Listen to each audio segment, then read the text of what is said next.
Halo YouTube, ini adalah video tentang tutorial belajar pemrograman Java Basic untuk pemula tentunya.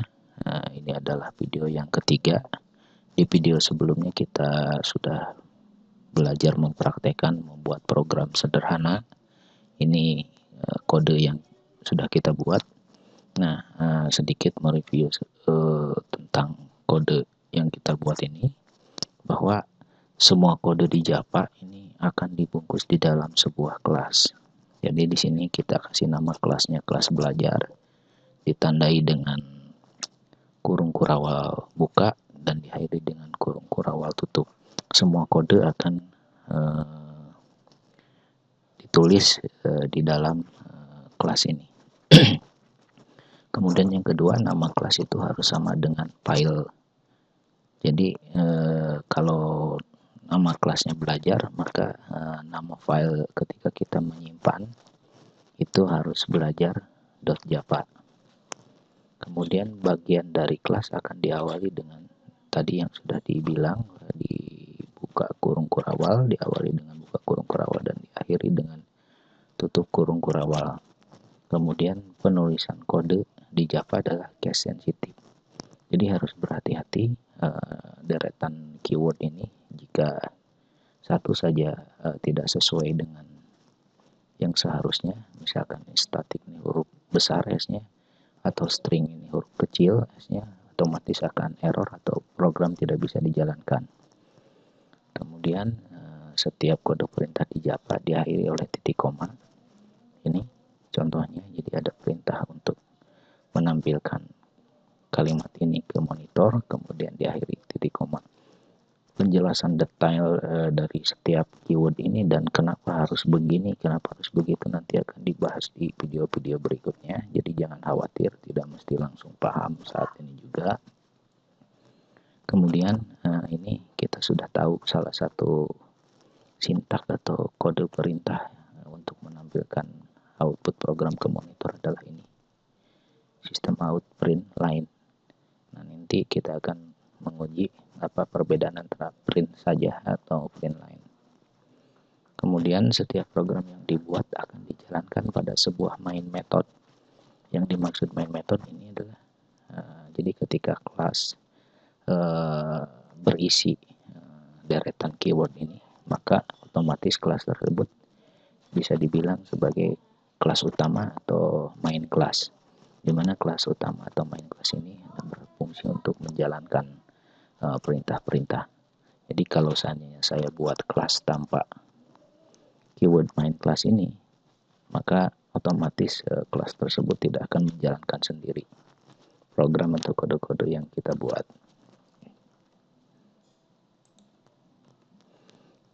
Jadi kelas bisa dibilang sebagai wadah yang berisi kode, data, variabel, atau perintah. Kemudian bisa juga ada metode yang mendefinisikan objek. Jadi semua data, variabel, perintah dalam bahasa pemrograman Java itu kita anggap sebagai objek.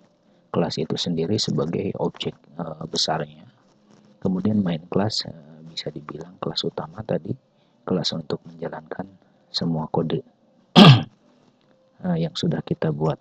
Jadi harus diingat ini keywordnya. Nanti penjelasannya di video-video berikutnya. Kemudian saya akan mulai memperkenalkan tentang paket atau sebenarnya ini paket ini adalah folder. Kalau dalam komputer ini adalah folder. Jadi nanti kelas apakah disimpan dalam satu folder yang sama atau dalam folder yang berbeda. Nah, istilahnya adalah paket. Nah, kemudian satu lagi yang bisa kita gunakan, ini sangat bermanfaat bagi teman-teman yang lagi mempelajari bahasa pemrograman Java, yaitu fungsi dari komentar. Komentar ditandai dengan dua buah garis miring untuk menulis komentar satu baris, atau garis miring dan bintang diakhiri dengan bintang dan garis miring untuk multi baris. Dan untuk membuat dokumentasi komentar itu bisa berbentuk garis miring bintang-bintang diakhiri dengan bintang garis miring. Nah, ini fungsinya adalah ketika kita menulis kode supaya kita mudah mengingat, kita bisa memberikan komentar di samping kode itu atau sebelum kode tersebut atau setelahnya, sehingga kita tahu oh ini fungsinya adalah untuk itu, dan seterusnya. Kita coba nanti. Kemudian untuk selanjutnya kita akan menggunakan IDE NetBeans, di mana sebelumnya kita sudah menggunakan text editor Notepad++. Nah, nanti apa kelebihan menggunakan IDE NetBeans ini? Saya harap teman-teman sudah mendownload dari webnya langsung, kemudian sudah menginstalnya. Jadi keuntungan menggunakan IDE adalah satu, diantaranya bisa menampilkan indikasi kesalahan penulisan kode. Misalkan harusnya huruf besar, kita tulis huruf kecil, maka otomatis dia akan muncul tanda error bahwa dalam kode tersebut ada yang salah. Tentunya ini bermanfaat ketika kita sudah membuat ribuan kode dalam satu program. Menawarkan autocomplete kode, jadi ketika kita menulis keyword satu saja, misalkan sistem baru menulis sys, itu sudah ditawarkan kira-kira kode apa yang akan kita tulis. Jadi kalau cocok, kita tinggal memilihnya dan tekan enter. Kemudian auto-run program tanpa harus melakukan kompilasi via command prompt.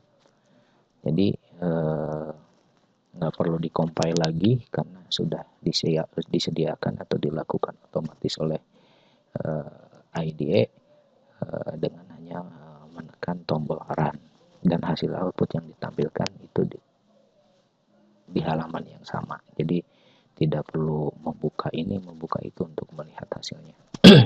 Oke, kita langsung coba saja. Jadi bagi teman-teman yang belum punya NetBeans-nya, silakan download dari web resminya, kemudian silakan pilih mana yang mau di-download, mau yang versi minimalis atau yang versi komplit. Sama saja, instalasinya juga tidak jauh berbeda, tinggal next saja, ikutin perintahnya. Kemudian setelah kita install, ketika dibuka, ini adalah tampilan pertama dari IDE NetBeans. Oke, untuk memulai penggunaan NetBeans, kita ke file, kita buat new project baru. Misalkan di sini kita pilih Java aplikasi. Next, kita kasih nama belajar Java. Oke, finish. Nah, di sini sudah ada satu project baru, tapi masih kosong. Di sini ada folder source, masih kosong juga. Di sini ada library-nya Java. Teman-teman bisa melihat contoh-contoh aplikasi Java yang sudah jadi. Kita biarkan saja. Kemudian kalau kita perhatikan di tutorial sini, tadi tidak ada folder baru. Di sini sekarang ada folder baru yang namanya belajar Java. Jadi semua aplikasi atau semua program yang akan kita buat akan ada di folder ini, utamanya di folder source di sini. Tapi masih kosong karena kita belum buat aplikasi. Nah, misalkan kita buat satu paket baru atau folder baru, sini Java paket. Nah, kita kasih nama misalkan basic. Ini, nah di sini ada basic. Kalau kita perhatikan di source ini muncul folder basic, tentunya masih kosong. Baru kita membuat sebuah klik kanan, tinggal new. Di sini ada mau Java class atau Java main class atau yang lainnya, otomatis ada. Karena kita akan memulai program yang baru dan masih level yang sederhana, kita buka atau kita buat Java main class di sini. Kita samakan nama kelasnya dengan yang kemarin kita buat, yaitu belajar. Nah, teman-teman bisa perhatikan dengan create sebuah kelas atau main kelas di NetBeans, otomatis sintak dari dasar sebuah main kelas itu tercetak tanpa kita harus ketik ulang. Ini adalah sebuah komentar yang tadi saya bilang. Untuk saat ini kita delete dulu biar tampak simple. Oke, delete. Kita delete. Nah, ini adalah sintak dari sebuah kelas atau main kelas standar. Ini kita coba tulis program yang sama dengan yang sebelumnya. Nah, kalau di NetBeans kita ketik shout, kemudian tekan tab, itu jadi ada autocomplete atau ada shortcut tertentu yang bisa kita manfaatkan sehingga penulisan kita menjadi lebih mudah. Kita lakukan hal yang sama, yaitu mari belajar Java bersama. Oke, tidak ada error. Saya akan tunjukkan bahwa sintak atau penulisan kode di Java itu case sensitif. Kita coba dengan merubah ini menjadi huruf besar. Nah, indikasi error terdeteksi oleh NetBeans dan dia akan menampilkan di baris yang sama, sehingga kita akan mudah menyadari bahwa ada error atau salah penulisan.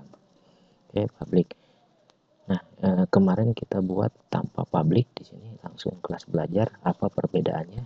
Abaikan saja dulu, tidak perlu paham sekarang, nanti akan dibahas di kesempatan lain. Kemudian untuk menjalankan kita tidak perlu mengcompile via command prompt, cukup kita klik ini run project, atau sebenarnya bisa klik kanan, di sini ada run file. Kalau run project nanti seandainya kita sudah membuat beberapa project, nanti kita bisa milih mana project mana yang akan kita jalankan. Kalau di sini klik kanan run file, itu langsung project yang bersangkutan yang akan kita jalankan. Nah, dia otomatis compile dan otomatis hasilnya muncul di bawah di halaman yang sama, yaitu mari belajar Java bersama. Kemudian selanjutnya di sini ada print line. Tadi saya janji akan menuliskan perbedaan antara print dengan print line. So, tab ini adalah project pertama di NetBeans. Oke, kita klik kanan lagi, kita run filenya.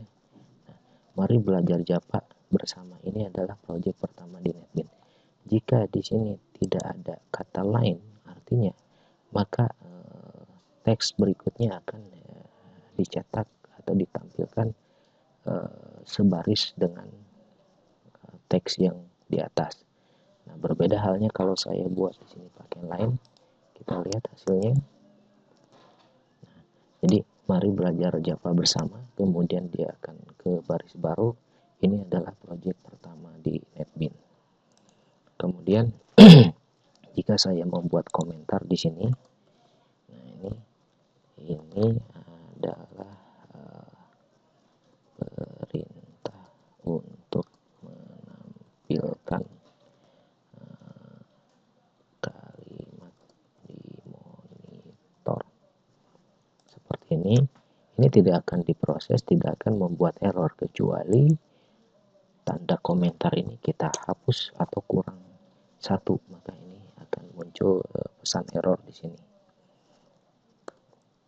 Oke, kita running lagi. Tentunya tidak mempengaruhi output, sama saja walaupun kita sudah menuliskan komentar. Jadi silakan manfaatkan fasilitas komentar ini untuk memudahkan teman-teman mengingat sesuatu fungsi dari sebuah keyword atau kode. Nah, jadi